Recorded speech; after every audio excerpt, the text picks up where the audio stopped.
வணக்கம் நம்மளே return trip எடுத்துச்சு எப்படின்னு பார்த்தீங்கன்னா நம்ம மதியானம் கொண்டு வந்து இறக்கி விட்ட கஸ்டமர் ரிட்டன் கூப்பிட்டாங்க. சரின்ட்டு கஸ்டமர் ப்ளேஸ் வந்தாச்சு. பக்கத்தில் இருந்தாங்க. சரின்ட்டு பிக்கப் பண்ணியாச்சு. கஸ்டமரை பிக்கப் பண்ணி அடுத்து நேராக கோயம்புத்தூர் தான் போக போகிறோம். கிலோமீட்ரு அதே கிலோமீட்டர் தான், 1/2 கிலோமீட்டர் தான் ஓடிக்குது பிக்கப் பாயிண்ட்டுக்கு.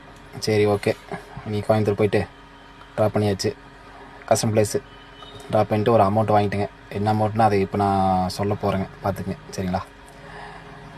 பார்ட் 1ல் பார்த்தீங்கன்னா 1000 காமிச்சுங்க. ஓலாவில் நம்ம 1500 வாங்கிட்டோம். இந்த ட்ரிப்புக்கு வந்து நம்ம 1000 வாங்கலை. ஓலா காமிச்ச ரேட்டும் கூட வாங்கலிங்க. 800 தான் வாங்கினோம். நம்மளுக்கு அதுதான் கரெக்டான டேரிஃப். அப் அண்ட் டவுன்னா எத்தனை கிலோமீட்டர் ஓடிக்கும் பார்த்துங்க. 81 கிலோமீட்டர் டோட்டலாக கஸ்டமருக்கு மட்டும். சரி, ஓகேன்ட்டு வீட்டுக்கு போகலான்ட்டு கிளம்பியாச்சுங்க. ஏன்னா இதுக்கப்புறம் ட்ரிப்பு எதுவுமே கிடைக்காது. சரி, ஓகே. வீட்டுக்கு போயாச்சு. வீட்டுக்கு 82 கிலோமீட்டர் ஓடிக்குதுங்க. வேறு வழியில் திடீர்னு வீட்டிலேருந்து ஃபோன் பண்ணி முட்டை வாங்கிட்டு வர சொல்லிட்டாங்க. அதுவும் வாங்கியாச்சு. நன்றி நண்பர்களே. அடுத்த வீடியோவில் சந்திப்போம். நன்றி.